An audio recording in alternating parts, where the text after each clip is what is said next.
Hi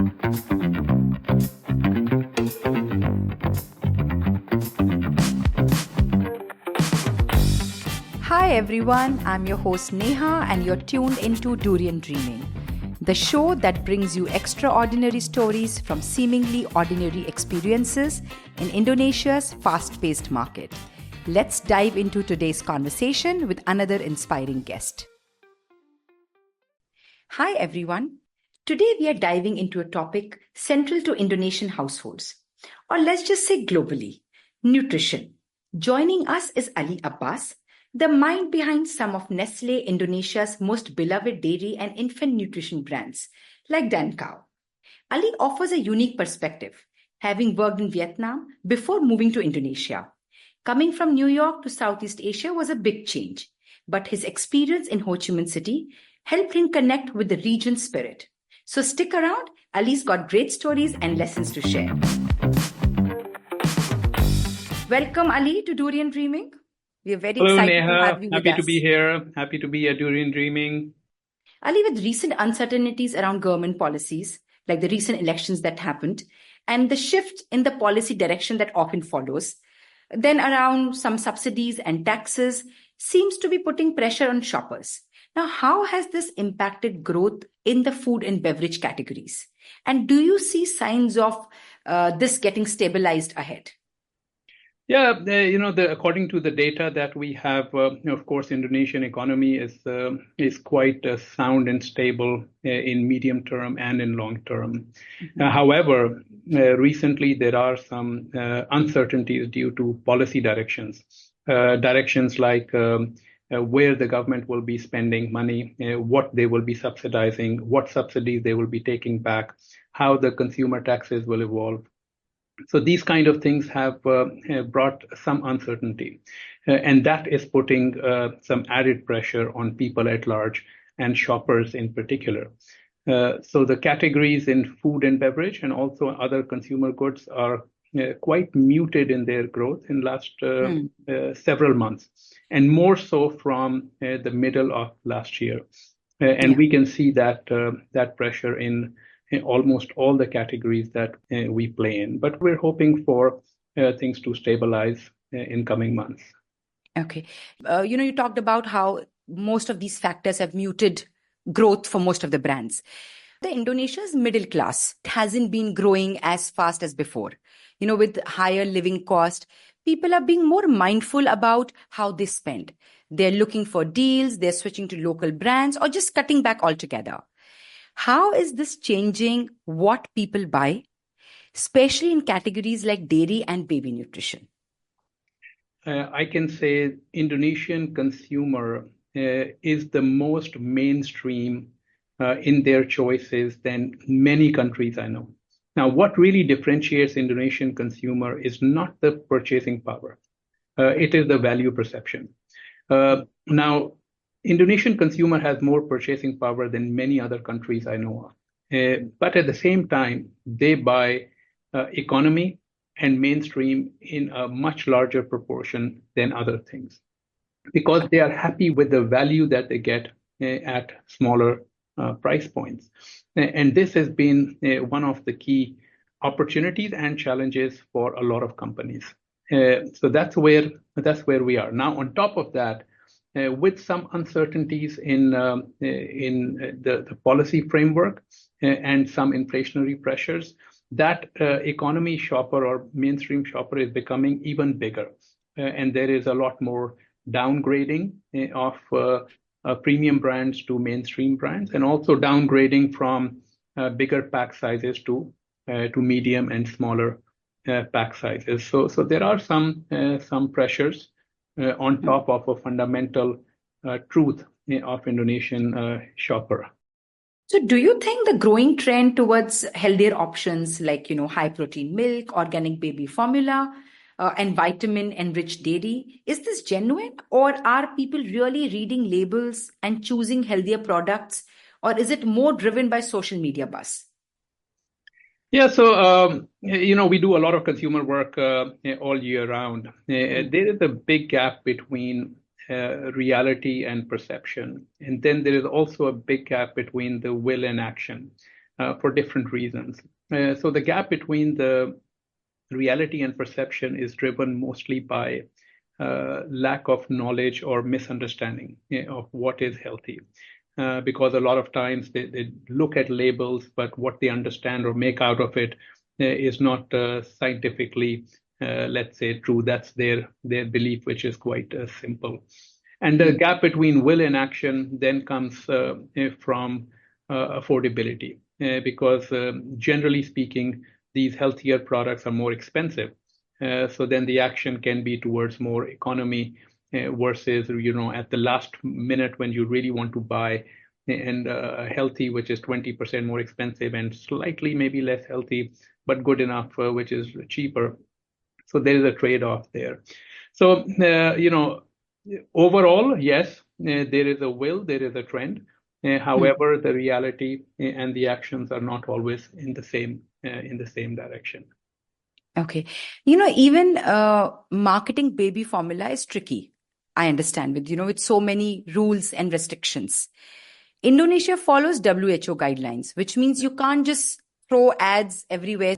Plus, the government is actively promoting breastfeeding. Yes. So brands have to be creative in how they communicate their value. So what are the biggest challenges that you faced? So we welcome the rules. I think we're totally comfortable with that because we are operating in these categories for a long time all over the world.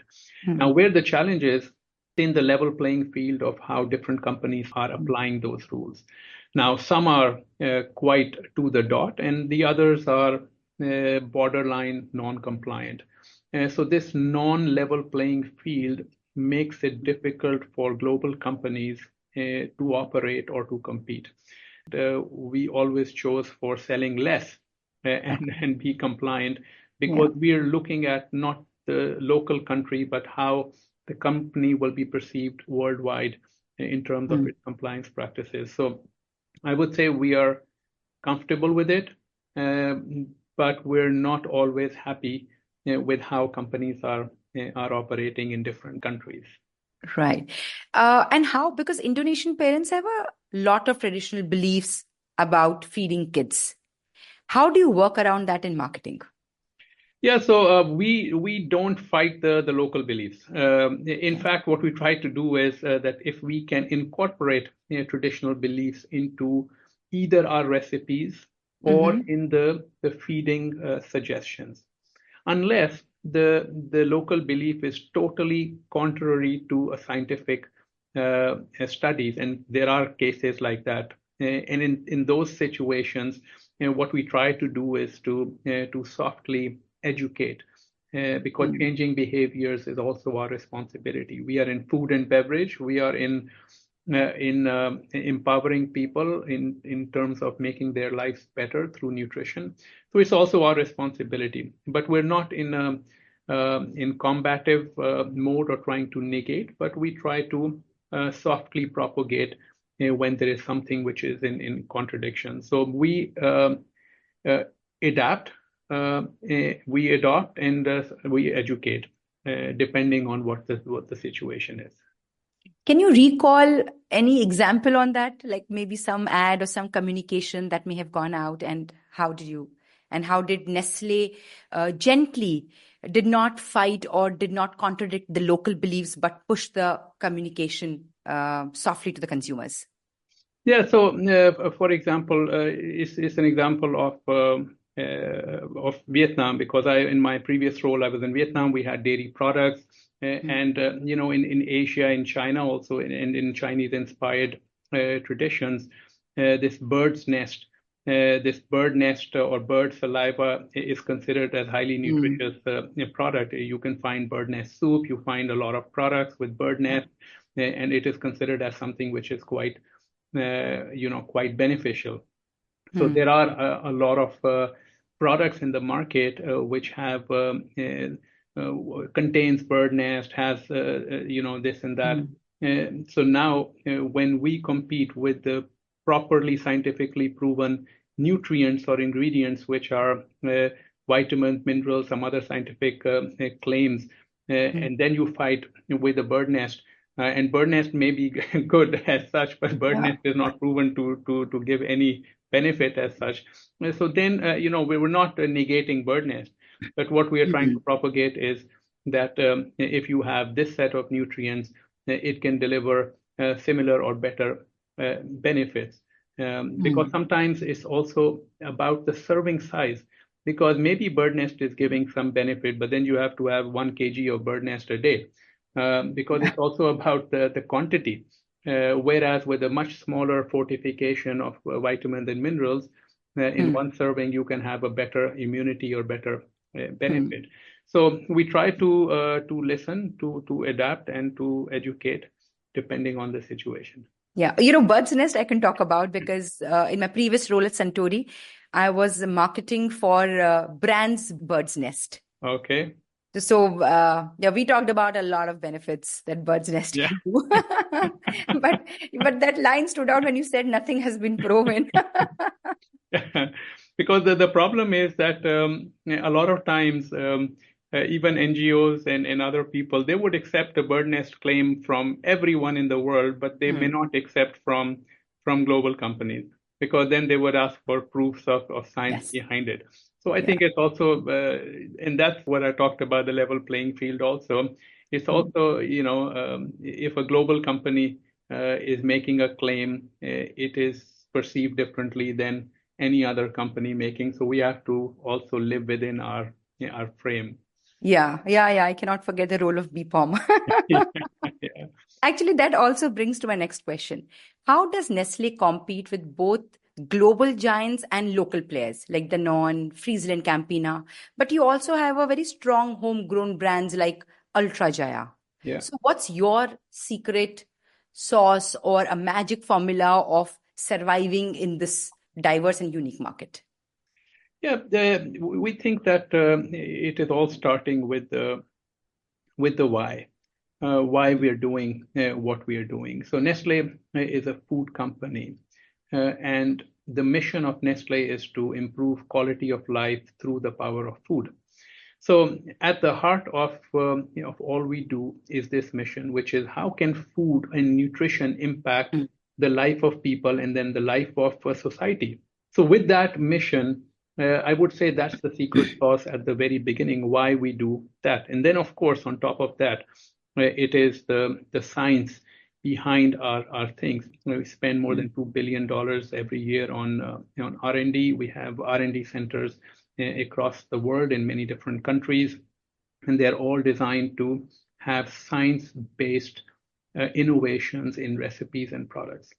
And that to feed the same mission, which is improving the quality of life. So that's how we have operated. It's been 150 years. I think at least another 150 to go. Yeah. 2022 study, and I've done a lot of research to come out with these facts, showed that 62% of Indonesian consumers prefer brands that give back.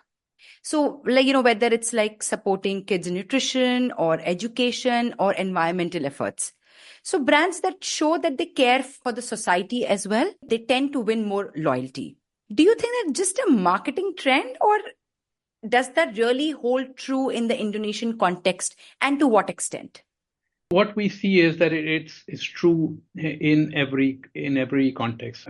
So all things being equal, the brand which has a stake in the society of any sort is more preferred, is more loved, is more flourishing than the one which is purely about the product and its benefits.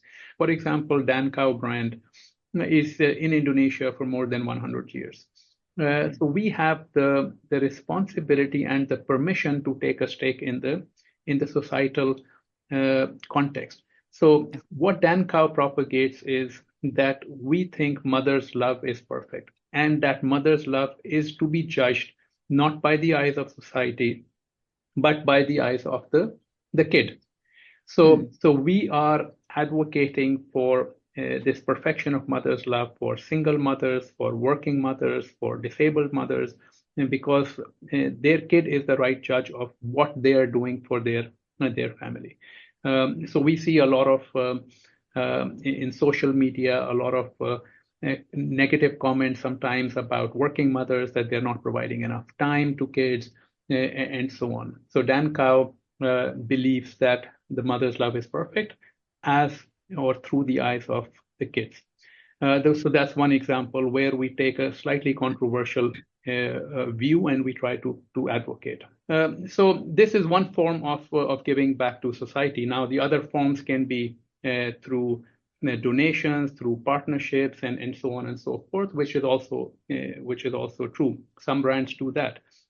We also do that, but we also take some point of view on the cultural context, which is right for the local country. So building on that, Ali, with Indonesian consumers valuing brands that give back, and the example that you shared, like Duncow's advocacy for mothers, how do you think brands should communicate these contributions? I mean, given that TV is still dominant, but digital platforms like TikTok and Instagram are rising. So how can brands balance these mediums to share their message effectively? Yeah, many years ago, I used to hear that TV will be dead in few years. But now, several years on, we see that TV is not dead. Globally speaking, now the spend on TV and the spend on digital is now almost equal. In fact, digital is slightly more in terms of the absolute spend. Now, what digital has cannibalized more is other mediums like print, like radio, like other mediums. It has also cannibalized TV. But my view is that, especially in the context of Indonesia and some other Southeast Asian countries, that both have a role to play. They are both going to stay, and they're going to play a different role. So digital is more in terms of getting information, two-way engagement, whereas TV is okay one way, but somehow more impact and longer storytelling. Digital is quick information, high frequency, and in a different role. So we think both are here to stay, at least in some foreseeable future, and they have different roles or complementary roles. So while, like you mentioned, that TV and digital each play complementary roles in Indonesia, the way businesses operate here is also shaped by unique cultural concepts. For instance, gotong royong, the community spirit, that emphasizes teamwork and a top-down leadership approach. So when you first started working in Indonesia, and which was how many years ago? And what was your biggest culture shock adapting to this way of working? Yeah, 3.5 years ago. So because I had worked in Southeast Asia before, I was in Vietnam, but of course every country is different. What is the most fascinating is exactly what you said. It is the we more than me, and this is quite unique. And this harmony and this togetherness and this this batik, which is kind of a symbol of harmony and homogeneity in people. This is quite fascinating for me because not many people want to differentiate themselves. They don't want to stand out. They want to stand together. That's one. The other part of this is the contentment and patience. So the patience that they have as a society is another incredible part. So on one hand, I really love that these are the things that I really like. Now, of course, they have different implications on business culture. The patience can also then affect the speed of doing things. This non-differentiating can also impact the ambition. So I think as a society, as a culture, is great. In business, sometimes there are challenges, but if you get around them, you understand people, you can also use it as an advantage. So that's what we try to do. Great. And if you could go back and start your career again, what would you do differently? Yeah. I would say I'm quite satisfied with what I have done. However, one thing I would do is more focus on connections with people. I think that the power of networking and connecting with diverse sets of people is immense. So I would do a lot more of that and balance it with doing. But still, there are a few years to go for me, so maybe I can start now. Yeah. Thank you, Ali, for sharing your experiences and insights. It's been great hearing how culture and business come together in Indonesia. Thank you, Neha. Thank you for giving me the opportunity, and I wish you all the best and to Durian Dreaming to succeed and go on. Thank you so much, Ali. And that's a wrap for this episode of Durian Dreaming. I hope today's discussion sparked some new ideas for you. Don't forget to subscribe, share your thoughts, and stay tuned for more exciting stories. Until next time, keep dreaming big.